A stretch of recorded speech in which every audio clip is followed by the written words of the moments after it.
நம்ம எல்லார் வீட்லயுமே வந்து கோல்டு இருக்கும். அது ஜுவல்லரியா இருக்கும், இல்ல லாக்கர்ல இருக்கும், இல்ல ஒரு காயினா இருக்கும். ஸோ இந்த மாதிரி நம்ம வந்து கோல்டெல்லாம் வாங்குவோம். ஸோ இது வந்து இந்திய மக்களுக்கு வந்து ஒரு சென்டிமெண்ட், எமோஷனல் அப்படின்னே சொல்லலாம். ஸோ ஆனா அது வந்து ஆக்சுவலா வந்து மல்டி ட்ரில்லியன் டாலருடைய வெல்த் இருக்கு அப்படின்னு சொல்லிட்டு நம்ம ஒரு போன வீடியோல பார்த்திருப்போம். ஸோ வந்து இந்தியாவுல அதாவது சென்ட்ரல் பேங்க்ஸ் உலகத்திலேயே சென்ட்ரல் பேங்க்ஸ் 10 சென்ட்ரல் பேங்க்ஸ் உடைய எவ்வளோ தங்கம் இருக்கோ அதை விட அதிக மடங்கு வந்து நம்ம இந்திய மக்கள் கிட்ட இருக்கு. அதாவது ஹவுஸ் ஹோல்ட் பீப்புள்ஸ் தான் வந்து இருக்கு, நம்மளுடைய வீட்டுல இருக்கு அப்படின்ற மாதிரி பார்த்திருப்போம். ஸோ அது வந்து ஒரு டெட் அசட் அப்படின்னு சொல்லிட்டு எக்ஸ்பர்ட்லாம் சொல்லுவாங்க. ஆனா அவ்வளோ தங்கம் வந்து இப்போ நம்மளுடைய வீட்டுல இருக்கு அப்படின்னு சொன்னா எல்லாராலையுமே வந்து நம்ப முடியாது அப்படின்னு சொல்லலாம்.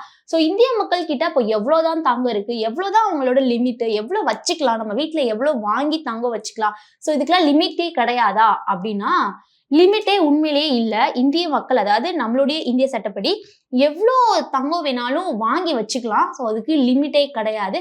ஆனா அதுக்கு ப்ராப்பரான வந்து டாக்குமெண்ட்ஸ் இருக்கணும். எந்த சோர்ஸ் இருக்கு, அதாவது நீங்க எந்த மாதிரி நகை வாங்குனீங்க, எவ்வளவுக்கு நகை வாங்குனீங்க, எந்த வழியில அந்த சோர்ஸ் வந்துச்சு, அந்த மணி வந்து எந்த சோர்ஸ்ல வந்துச்சு, ஸோ நீங்க எப்படி வாங்குனீங்க, அந்த மாதிரி டாக்குமெண்ட்ஸ்லாம் வந்து நம்ம வந்து சப்மிட் பண்ணோம்.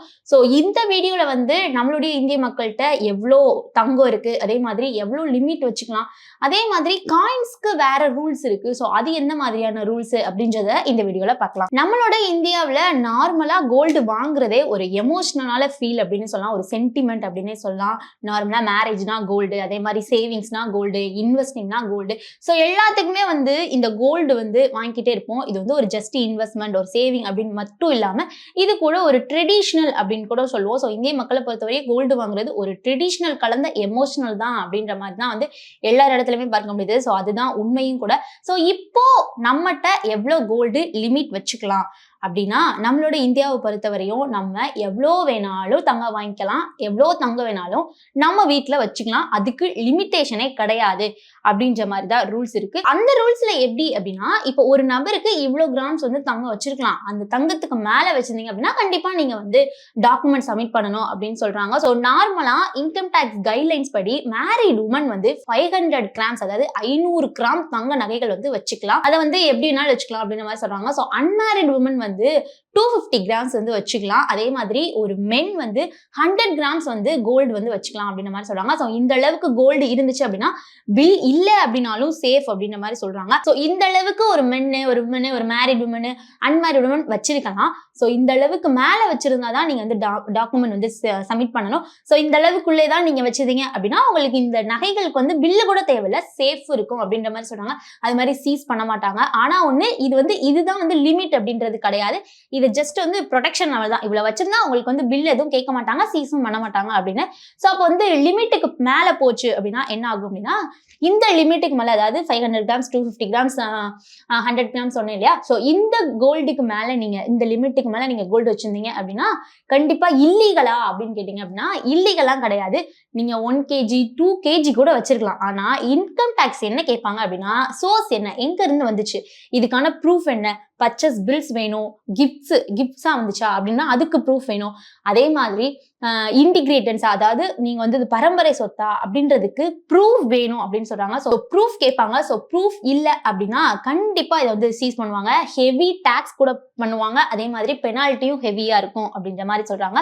நெக்ஸ்ட் பாயிண்ட், நீங்க ஜுவல்லரியா வச்சிருந்தாதான் வந்து இந்த மாதிரி பண்ணுவீங்களா, அதாவது காயின்ஸா வச்சுக்கலாமா அப்படின்னு கேட்டா இங்கேயுமே வந்து காயின்ஸ்க்கு வேற ரூல் தான் இருக்கு. அதாவது ஜுவல்லரிக்கு மட்டும்தான் வந்து சேஃப் லிமிட் வந்து அப்ளை ஆகும். கோல்டு காயின்ஸ் அண்ட் பேரல்ஸ்லாம் வந்து எந்த சேஃப் லிமிட்மே கிடையாது அப்படின்ற மாதிரி தான் ரூல்ஸ்ல இருக்கு. எவ்வளோ இருந்தாலும் அதுக்கு ப்ரூஃப் மஸ்ட். நீங்க ஒரு காயின் வச்சிருந்தீங்கனாலும் அந்த ஒரு காயின்க்கு வந்து ப்ரூஃப் அப்படின்னு சொல்றாங்க. அதாவது 500 கிராம்ஸ் வந்து நீங்க ஜுவல்லரி வந்து சேஃபா இருக்கலாம். ஆனா 500 காயின்ஸ் இருந்துச்சு அப்படின்னா கண்டிப்பா ஃபுல் எக்ஸ்பிளனேஷன் கேட்பாங்க. எந்த சோர்ஸ் வந்துச்சு, எப்படி வாங்குனீங்க, எந்த காயின், எந்த கடையில பில்லு, ஸோ எல்லாமே கேட்பாங்க. ஸோ இதுதான் வந்து மோஸ்ட் பீப்புள் வந்து மிஸ் பண்ற ஒரு முக்கியமான பாயிண்ட்.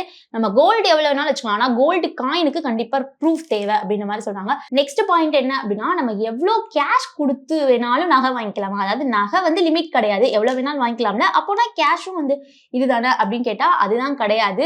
ஏன் அப்படின்னா, நீங்க 2 lakhsக்கு மேல நீங்க வந்து நகை கடையில போய் நீங்க வாங்குனீங்க அப்படின்னா 2 லட்சத்துக்கு மேல நீங்க கேஷ் கொடுத்து கோல்டு வாங்க கூடாது. இது ஒரே டிரான்சாக்ஷன்ல 2 லட்சம் கிராஸ் ஆச்சு அப்படின்னா அது இல்லீகலா கன்சிடர் பண்ணுவாங்க அப்படின்ற மாதிரி தான் ரூல்ல இருக்கு.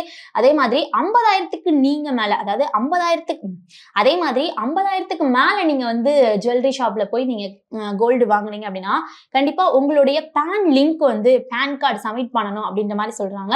ஸோ 50,000க்கு மேல இது பண்ணா பேன் கார்டு, அதே மாதிரி 2 லட்சத்துக்கு மேல நீங்க வந்து கேஷா கொடுத்து இது பண்ணக்கூடாது அப்படின்ற மாதிரி சொல்றாங்க. ஸோ வந்து டிரான்சாக்ஷன் எல்லாமே வந்து அவங்க நோட் பண்ணணும் அப்படின்றதுக்காக நீங்க வந்து நெட் பேங்கிங், யூபிஐ இந்த மாதிரி வந்து ட்ரான்ஸ்ஃபர் பண்ணணும். கையில கேஷா 2 லட்சத்துக்கு மேல கொடுக்க கூடாது அப்படின்ற மாதிரி சொல்றாங்க. ஸோ கேஷ் தான் என்கிட்ட இருக்கு, நான் கேஷ் தான் வந்து கொண்டு வந்திருக்கேன், 2 lakhs 3 lakhs கொண்டு வந்திருக்கேன் அப்படின்னா அதுக்கும் பெனால்ட்டி இருக்கு, அதே மாதிரி பனிஷ்மெண்ட் இருக்கும். அதாவது ஷாப் ஓனருக்கு எந்த மாதிரியான பனிஷ்மெண்ட் அப்படின்னா, அதாவது வாங்கிய அமௌண்ட்டுக்கு ஈக்குவலா வந்து பெனால்ட்டி அப்படின்னு சொல்றாங்க. வாங்கிய அமௌண்ட்டுக்கு, அதாவது நீங்க எவ்வளவு பே பண்றீங்களோ அந்த பேயபிள் அமௌண்ட் ஃபுல்லா ஷாப் ஓனருக்கு வந்து பெனால்ட்டி அப்படின்னு சொல்றாங்க. ஸோ பையர், அதாவது நீங்க வாங்குறீங்க இல்லையா, நீங்க 2 லட்சம் கொடுத்துக்கு மேல, அதாவது 2 லட்சத்துக்கு மேல நீங்க வாங்குறீங்க அப்படின்னா உங்களுக்கு எந்தவித டைரக்ட் பெனால்ட்டி எல்லாம் கிடையாது. ஆனா உங்களுடைய டிரான்சாக்ஷன் சஸ்பிஷன் ஆகும். அதே மாதிரி ஐடிஆர்ல இருந்து கண்டிப்பா நீங்க அவங்களுக்கு எக்ஸ்பிளைன் பண்ணணும். கண்டிப்பா அவங்க வந்து சர்ச் பண்ண ஸ்டார்ட் பண்ணிடுவாங்க. அதே மாதிரி அவங்க ரைடு வரது கூட வாய்ப்பு இருக்கு அப்படின்ற மாதிரி சொல்றாங்க. ஸோ இன்கம் டாக்ஸ் இன்வெஸ்டிகேஷன் கண்டிப்பா வரும் அப்படின்றதுனால கேஷ் அவாய்ட் பண்றது கொஞ்சம் பெட்டரான ஆப்ஷன் அப்படின்ற மாதிரி சொல்றாங்க. எல்லாமே ஆன்லைன்லயே வச்சுக்கோங்க அப்படின்ற மாதிரி. ஸோ இதுக்கு முன்னாடி சொன்ன மாதிரி தான் 50,000க்கு மேல நீங்க வந்து பே பண்ணாலும் உங்களுடைய பேன் கார்டு வந்து மேண்டட்ரி. அதே மாதிரி பேன் இல்ல அப்படின்னா சேல் வந்து ரிஜெக்ட் ஆயிடும் அப்படின்ற மாதிரி சொல்றாங்க. ஸோ இதுவும் ட்ராக்கிங்காக ஒரு இம்பார்ட்டான ரூல் வந்து இது பண்றாங்க. ஸோ அதே மாதிரி இப்போ கோல்டு வாங்குறத பத்தி பேசணும். கோல்டு வந்து நம்ம சேல் பண்றோம், கோல்ட போய் நம்ம விற்க போறோம் அப்படின்னா அதுக்கும் வந்து டாக்ஸ் இருக்கா அப்படின்னு கேட்டா கட்டாயம் வந்து கோல்டு சேல் பண்றப்போ 3 வருஷத்துக்குள்ள நார்மல் டாக்ஸ் வந்து ஸ்லாப் பண்ணுவாங்க. அதே மாதிரி 3 வருஷத்துக்கு மேல ஆயிடுச்சு அப்படின்னா கண்டிப்பா 20% LTCG பிளஸ் இன்டெக்ஷன் வந்து இது பண்ணுவாங்க. அதே மாதிரி கிஃப்டா இருந்தா நீங்க 50,000க்கு மேல நான் ரிலேட்டிவா இருந்தீங்க அப்படின்னா கண்டிப்பா டாக்ஸபிள் அப்படின்ற மாதிரி சொல்லியிருக்காங்க. ஸோ நெக்ஸ்ட் ரூல் என்ன அப்படின்னா, ஸோ ஓவராலா கோல்டுக்கு லிமிடேஷன் இருக்கான்னு கேட்டா கண்டிப்பா கோல்டு ஜுவல்லரிக்கு லிமிடேஷன் கிடையாது, கோல்டு காயின்ஸுக்கு லிமிடேஷன் இருக்கு. நீங்க 500 கிராம் வச்சிருந்தாலும் ஜுவல்லரியா வச்சிருக்கலாம். ஆனா அது காயின்ஸா இருந்தாங்க அப்படின்னா, காயின்ஸா இருந்துச்சு அப்படின்னா கண்டிப்பா ஃபுல் ப்ரூஃப் கேட்பாங்க அப்படின்ற மாதிரி. ஸோ இதுதான் வந்து டிஃபரன்ஸ். அதே மாதிரி கோல்டு வந்து நம்மளுடைய இந்தியா ஹவுஸ் கோல்ட்ஸ்லயே வந்து உலக அளவுல சென்ட்ரல் பேங்க்ஸ் 10 சென்ட்ரல் பேங்க்ஸை வந்து நம்ம முன்னாடி ஒரு வீடியோல பார்ப்போம், பார்க்காதவங்க போய் பாருங்க. 10 சென்ட்ரல் பேங்க்ஸ் உடைய மொத்த நகையும், அதாவது ஒரு குறிப்பிட்ட 1000 டன்ஸ் வந்து நகை இருக்கு, அதோடைய நம்ம இந்திய மக்கள் கிட்ட வந்து அதிகமா இருக்கு அப்படின்னு சொல்றாங்க. அப்போ ஓவரா வந்து பை பண்றாங்க அப்படின்ற மாதிரி தான் தெரியுது. ஸோ அதே மாதிரி இப்போ அக்ஷய திருதியும் வரப்போகுது. ஸோ அதிகமான தங்கங்கள் வந்து எல்லாருமே வாங்குவீங்க. ஸோ இந்த ரூல்ஸை வந்து ஃபாலோ பண்ணிட்டு நீங்க தங்கம் வாங்குனீங்க அப்படின்னா சேஃபா இருக்கும், சேஃப் அண்ட் செக்யூரா இருக்கும். ஸோ 2 லட்சத்துக்கு மேல நீங்க கேஷ் பே பண்ண முடியாது. அதே மாதிரி 50,000க்கு மேல நீங்க பே பண்ணீங்க அப்படின்னா கண்டிப்பா வந்து உங்களுக்கு பேன் வந்து கம்பல்சரி அப்படின்ற மாதிரி சொல்லியிருக்காங்க. ஸோ நீங்க இந்த அக்ஷய திருதிக்கு இல்ல நீங்க நெக்ஸ்ட் நகை வாங்க போறீங்க அப்படின்னா இந்த வீடியோவை ஃபுல்லா பார்த்துட்டு போங்க. ஸோ மோர் இன்ஃபர்மேஷனுக்கு நம்ம சேனலை ஃபாலோ பண்ணிக்கோங்க.